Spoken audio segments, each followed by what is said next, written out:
What's up, everybody? It is a special edition of the Canes Inside podcast. Miami's got a new OC, so we had to bring out the big guns.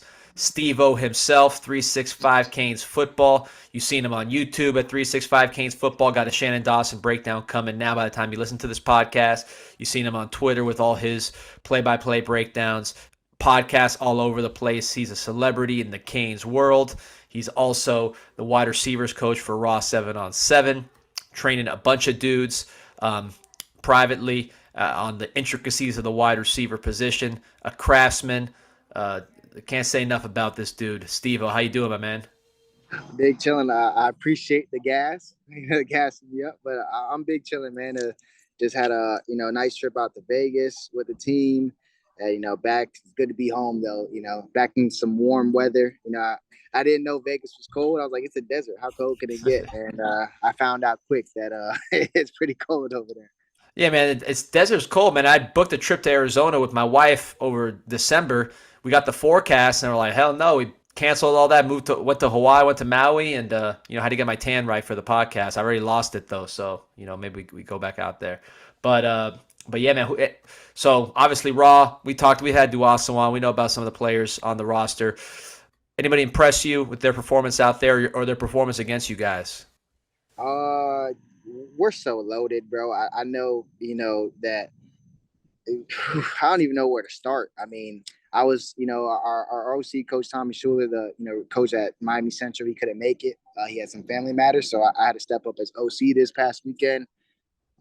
It was so easy, bro. I just didn't want to make it more complicated than it needed to be. Because we have KJ Duff, 6'5" receiver, then hybrid. He's going to be one of those new things. That's the new trend. He's up there in New York. He's a monster. Like, I mean, I'm telling you right now, he's a monster. I was super excited that we got him. And usually, guys with that type of length, like they have issues getting in and out of their breaks. Not KJ. That's a great trait to have. But honestly, you have guys like that at 6'5" that maybe can't sink and explode out of breaks. You might think of like Kobe Young couldn't really show us that this year because he's still working on that. So to see KJ still have that type of stuff at his size was awesome.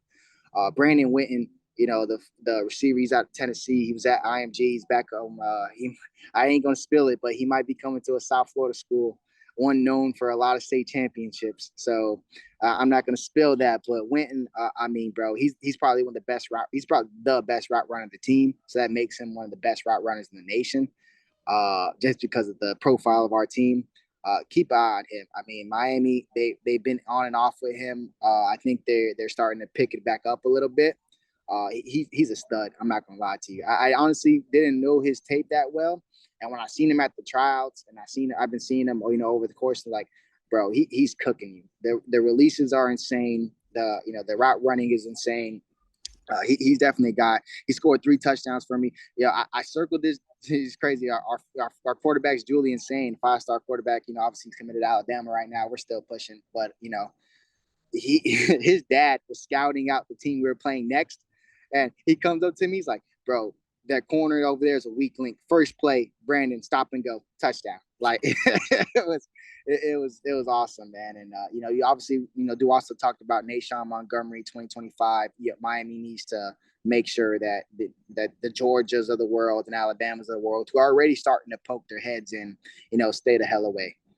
It was awesome, man. You got a lot of young guys, defense. I can go on forever, bro. Our whole team balled. Like, they're ballers, bro.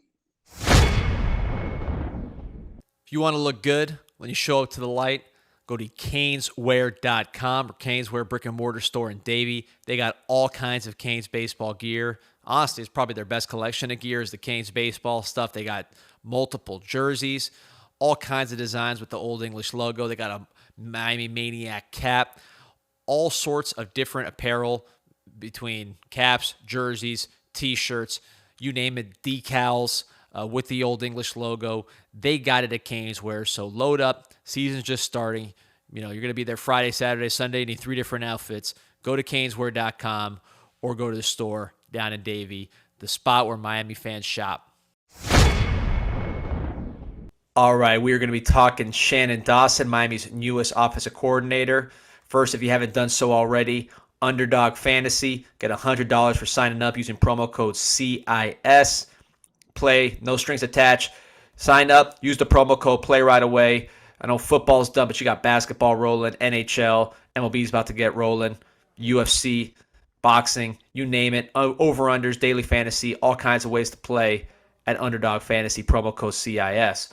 All right, so I know you're going to break down Shannon Dawson on 365 Canes Football YouTube, but give us a little preview of some of the things that you've seen with Miami's offensive coordinator. So just quick some stats before you jump into it. 13th in scoring this year, 36 points per game. 19th last year, about 35 points per game. You saw Clayton Tune, his quarterback. One thing that caught my eye is talk about developing quarterbacks. This dude was 15 touchdowns, 10 picks, 30 touchdowns, 10 picks, now 40 touchdowns, 10 picks as a senior. Like that aspect of the development. Obviously, Coach Geno Smith at West Virginia, Nick Mullins at Southern Miss, so quarterback developer. But from the aspect of the offense and the scheme, what are some of the things you see when you break them down? I'm gonna just say his quarterback's still trash, but he made him as good as he could possibly make him. But it's for Canes family, like it's very similar to Rhett Lashley's offense when it comes to pacing. It's a get up and go. It's not a check with me type thing that you see all the time with Coach Gaddis. So it's a whole different ball game. It really is. Like you get back to that speed. You get back to getting up to that line, but it's a lot of inside zones. So get ready for that again, Canes family. I think they might. He runs counter, so that's probably a different thing as well. But it's going to be a lot of inside zone reads. The quarterback, he's a little bit mobile. He actually got a lot of like good touchdowns when it comes to misdirection for the QB power, the QB draws to get guys in front. So that was a good thing that he did a lot. But really, when you're looking at them, we're getting them for the air raid passing concepts, right? That's what we really care about. We can make a running game happen with the O-line that we expect to bring here.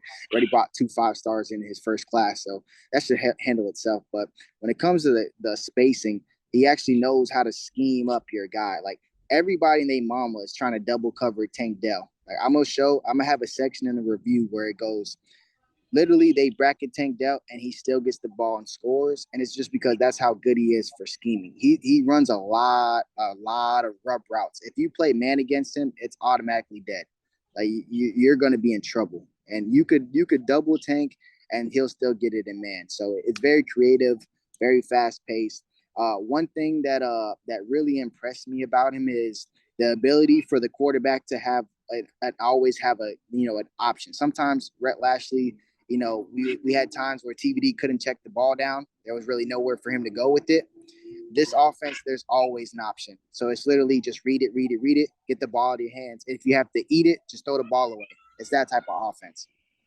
Now, you mentioned air raid passing concepts, and before I even get into that, I remember your breakdown of Josh Gaddis, or I don't know if this was on what you put out or what you just told me, but I remember when we got Josh Gaddis, you were saying you weren't liking some of his route concepts, just, you were straight up at the time, this was before anything happened, before even spring.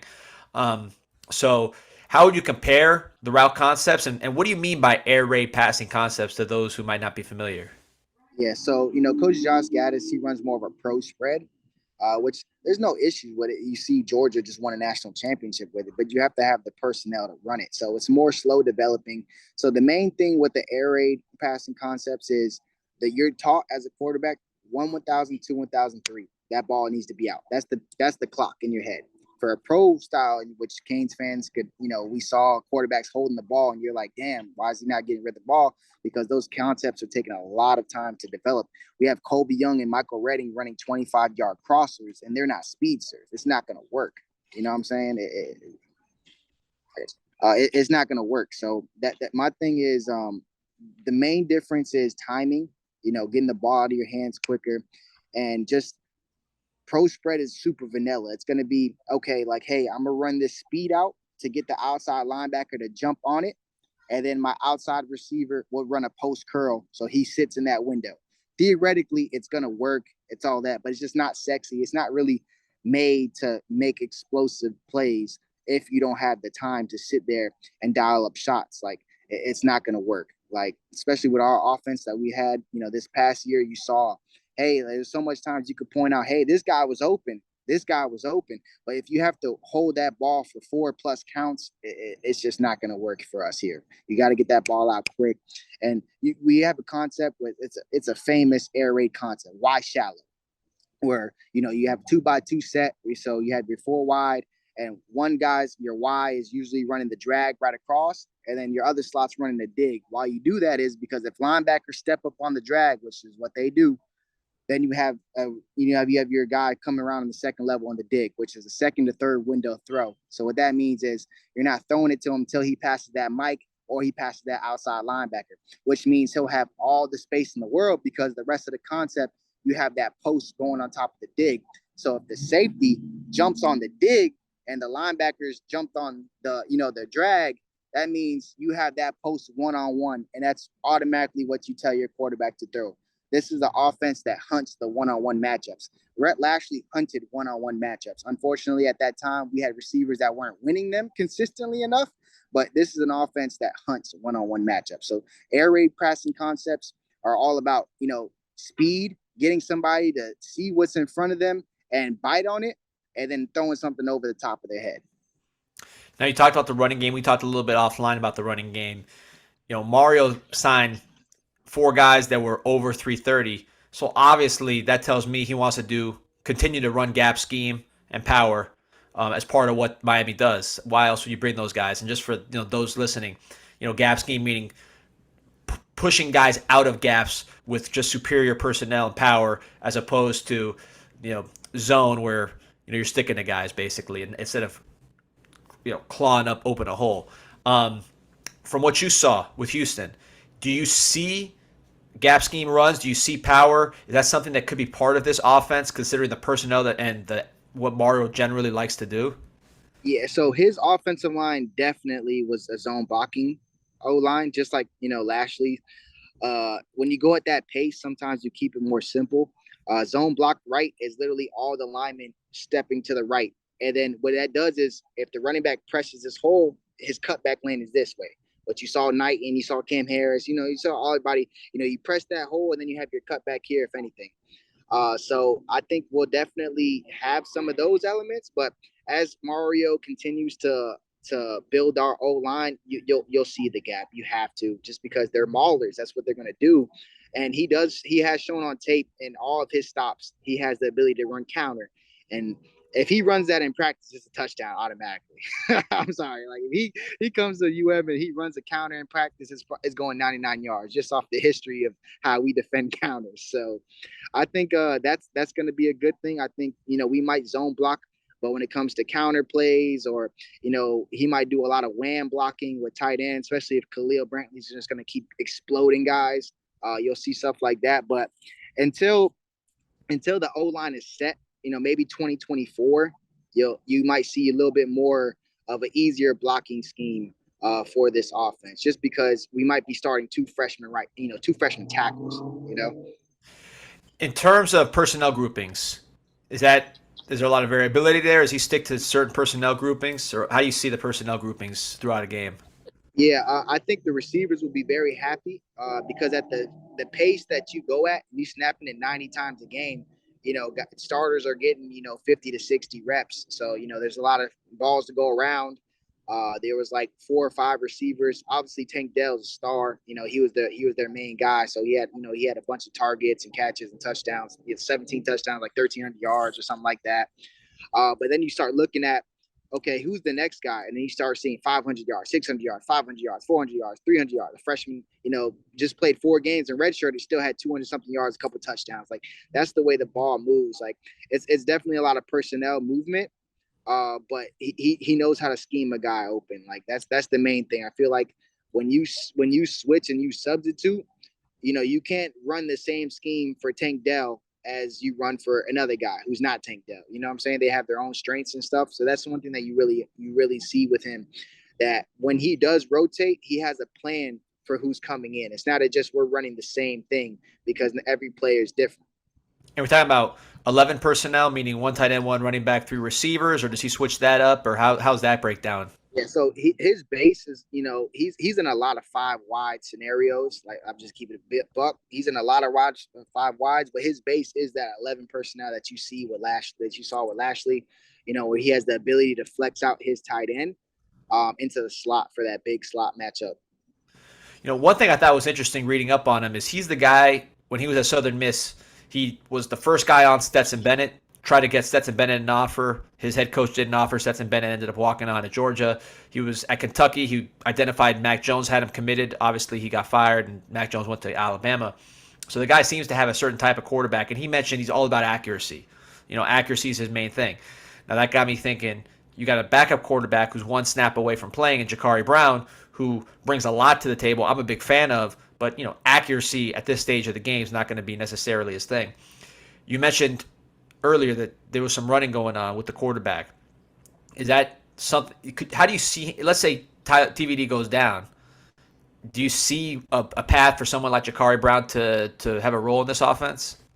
Oh, facts. I mean, to be honest with you, he might even have a role in it with TBD, being perfectly fine. I mean, you already burned his red shirt. So you could potentially redshirt him this year, but there ain't no redshirting guys that can help you win on Saturday. I'm just being real. We get in the red zone. A couple of those QB draws that he has, he runs a lot of screens to make up for, some of the inadequacies, I should guess, on O line. So it's basically an extension of the running game. So off a lot of those screens and quick things, like he'll get tanked down orbit motion, which means he goes behind the formation. And then usually everybody thinks you're just going to turn around and throw it to him like a swing. And then you give that motion, but then you have two pulling linemen coming this way. And now it's a QB power with a convoy with a quarterback like Jakari. That might be a tough matchup for a defense, especially if they start flowing the opposite way. So I think he'll for sure get some burn, even if TVD doesn't go down or, he's upright all year. I just don't see them not using Jakari, especially when you're looking for playmakers. And I think everybody in the building views him as a playmaker. All right, now TVD, the star of the show. How do you see him fitting into this offense, having seen him with Lashley and then seen him with Gaddis?